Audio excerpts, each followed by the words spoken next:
Bonjour! Aujourd'hui, on vous emmène à la découverte d'une des plus vieilles institutions saint-quentinoises, la Société académique de Saint-Quentin. Société savante fondée en octobre 1825, elle a pour activité majeure la recherche historique et la préservation du patrimoine. Et ici, au 9 rue Villebois-Mareuil, ce n'est pas juste un musée qui vous est proposé, mais aussi 2 étages dédiés aux plus beaux documents et archives historiques de la cité.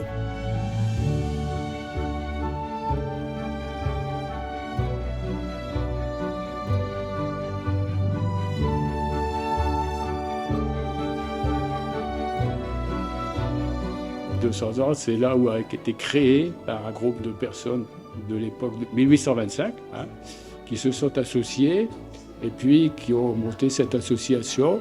Et puis après, ça a progressé comme ça s'est augmenté dans la qualité des travaux qu'ils ont réalisés et le nombre d'adhérents également, pour arriver aujourd'hui à peu près à 100 adhérents.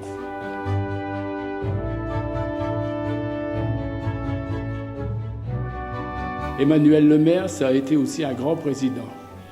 Et c'est le premier chercheur, un paléographe, vraiment d'une qualité certaine, qui a réussi à déchiffrer les plus anciens manuscrits qui sont conservés aux archives rue du Nant, et qui en a fait différentes publications dans un premier temps.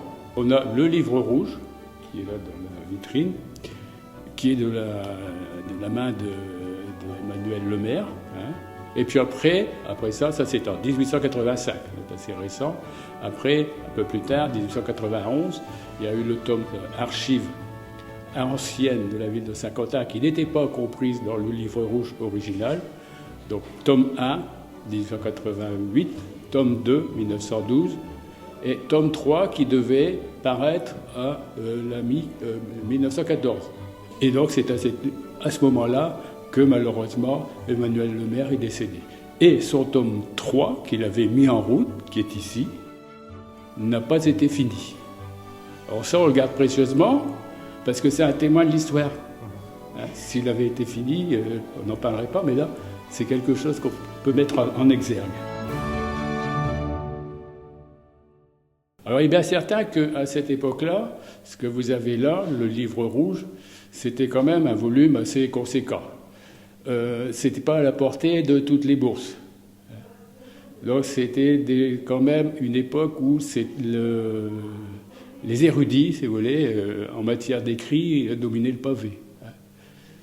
C'était vraiment des publications très coûteuses, très bien faites, mais très coûteuses. Alors, le principal qu'il nous a laissé, c'est un document, un témoignage, plus qu'un document, sur une feuille de papier qu'il a noté, qui est ici, et dont on voit la date du 2 février 1917. À cette date-là, il sait qu'avec tous les habitants de Saint-Quentin, tous les Saint-Quentinois, il va partir en exode. Lui, il va se retrouver à Charleroi, et malheureusement, il était déjà assez âgé à cette époque-là, et sa santé l'a desservi en quelque sorte. Il est arrivé là-bas, il est mort là-bas. Donc ça, cette petite date de crayon qui a l'air de rien du tout. Mais néanmoins, c'est une espèce de sauvegarde pour que ces documents puissent traverser les siècles. Donc c'est surtout ça qu'on tient.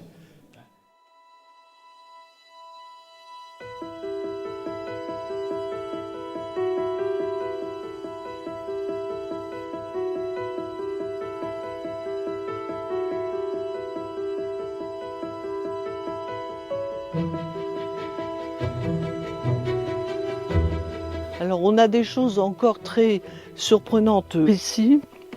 Voilà, tout ce qu'il y a là, ce sont des plaques de verre. C'est un trésor, paraît-il. Il y en a une qui est restée là. Alors je vais essayer de la manipuler avec beaucoup.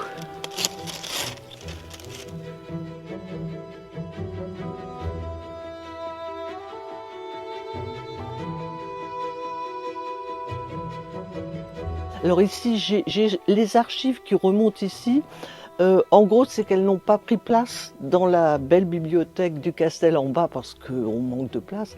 Et voilà, on m'a demandé de faire un peu l'inventaire de toutes les boîtes que vous voyez derrière moi. Bon, donc là, je pensais bien que j'ai pas encore tout fait, mais déjà pas mal de choses. Monsieur Vacheron a été une des personnalités importantes de la société académique et on a récupéré ce qu'il avait de personnel. Mais avant, le principal a été mis dans une autre pièce. Et là, on a monté ici ce qui n'était pas utile. Par exemple, quand Monsieur Vacheron, quand il était en Lorraine, puisqu'il vient de Lorraine, donc il y a des documents sur la Lorraine qui ne nous intéressent pas directement, mais c'est la vie de Monsieur Vacheron. Donc là, vous voyez, Monsieur Vacheron, j'ai tout ça ici, mais il y en a beaucoup ailleurs. C'est l'exemple de ce qu'on peut avoir d'intéressant ici aussi. Ici, c'est tout le fond de Monsieur Després-Pollet. Donc, si je vais prendre une boîte ici parce que c'est plus facile à atteindre, nous avons ici tout plein de négatifs. Alors, je vais essayer de vous trouver quelque chose. Hop, voilà. Alors en 1950, des négatifs de ce photographe, concours de pêche, j'ai pris au hasard. Donc je sais que ça a servi pour les membres qui sont là depuis longtemps pour identifier, pouvoir parler de ce qui paraissait dans la presse cette année-là. On peut retrouver comme ça. Voilà. Et là, vous voyez, tout ça, c'est ça. Donc, c'est un fond qui peut être intéressant. Bon, le reste, c'est des archives ici. Là, c'est des expositions qui ont été faites. Là-bas, c'est des dons de tableaux.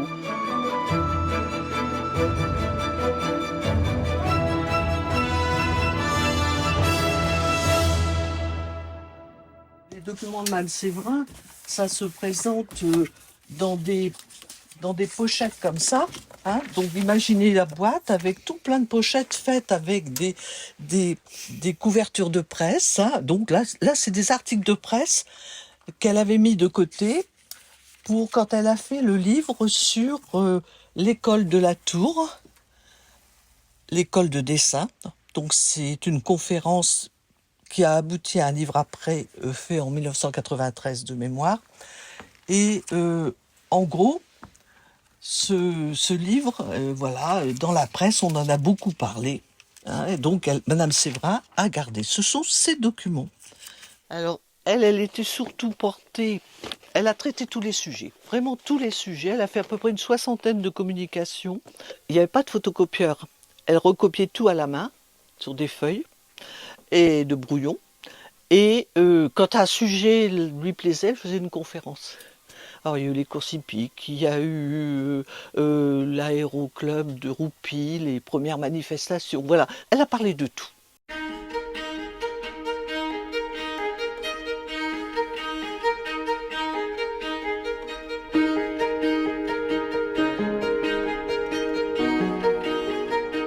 On fait beaucoup de publications sur des thèmes variés. Et c'est la préoccupation, laisser un témoignage de ce qui s'est passé. Là, c'est toutes les mémoires de la fédération. Alors, là, j'ai à partir de 1940 seulement, des mémoires, et en 1952, c'est à peu près la date, la Société académique a fait partie de la Fédération des sociétés savantes. Donc ce qu'on publiait individuellement, ça a été publié dans les mémoires de la Fédération. Et tout ce que vous avez là, c'est les mémoires de la Fédération.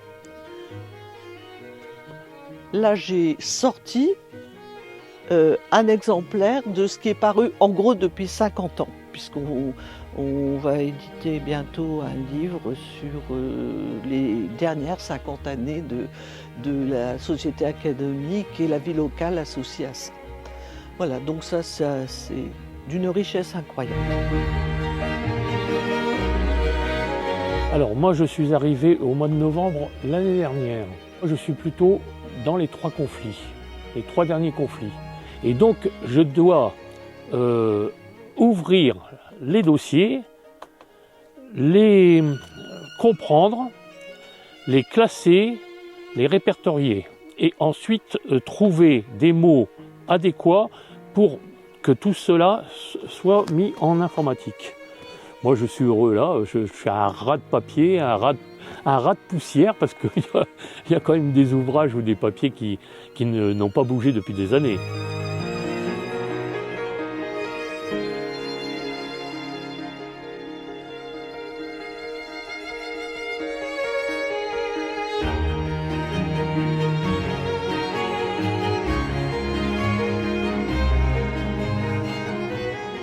Ici, nous sommes dans la bibliothèque du Castel. Aujourd'hui, si je compte tout ce qui se trouve du rez-de-chaussée jusqu'au 2e étage, il y a plus de 2400 publications. Mais évidemment, certaines sont plus anciennes. Alors, par exemple, ici, vous avez un tome de mémoire de la Société académique qui, à l'époque, s'appelait surtout la Société des sciences, des arts, des belles-lettres et de l'agriculture, et qui date de 1831. C'est un des plus vieux tomes de mémoire dont on dispose ici.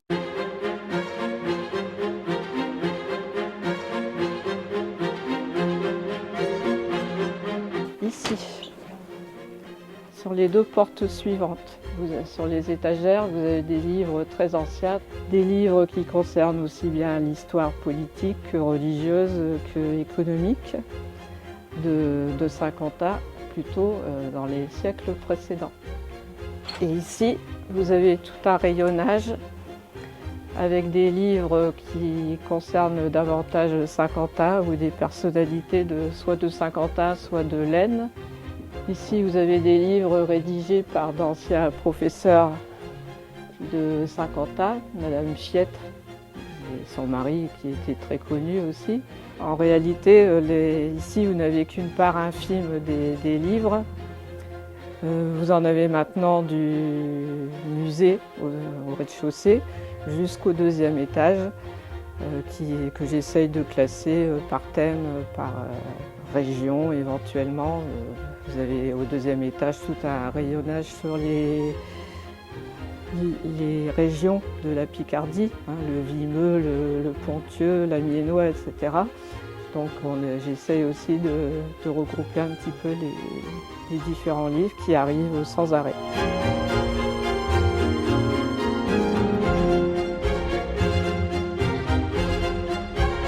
Les papiers sont à disposition de chercheurs qui veulent se renseigner sur cette période-là, ici à Saint-Quentin.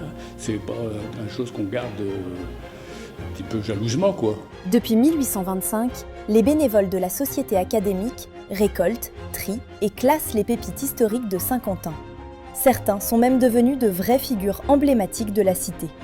Passionnés de la grande et de la petite histoire, ces hommes et ces femmes continuent de perpétuer la mémoire de Saint-Quentin et de sa région et de préserver le patrimoine local.